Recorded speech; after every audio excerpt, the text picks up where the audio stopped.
আজ পাহাড়ে ঝালের মৌসুম, চারদিকে লাল লঙ্কার ঝুড়ি ঝুড়ি গন্ধ ভাসছে। পাহাড়ের মেয়েদের জন্য এ যেন এক উৎসবের দিন। আমরাও সকালে রওনা দিলাম লাল লাল টকটকে লঙ্কা তুলতে।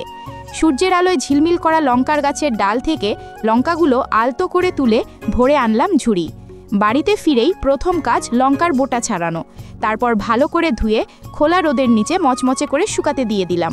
রোদে শুকিয়ে নেওয়া লঙ্কাগুলো কাঁচি দিয়ে ছোট ছোট টুকরো করে কাটলাম। এবার সেগুলো ডুবো তেলে হালকা করে ভেজে তুলে রাখলাম।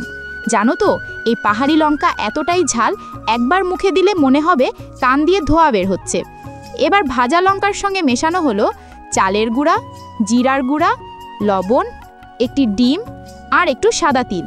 সব একসঙ্গে ভালো করে মেখে নিলেই তৈরি হয় সুস্বাদু মিশ্রণ। এখন শুধু তেলে হালকা ভেজে তুললেই মচমচে পাহাড়ি লঙ্কা ফ্রাই প্রস্তুত।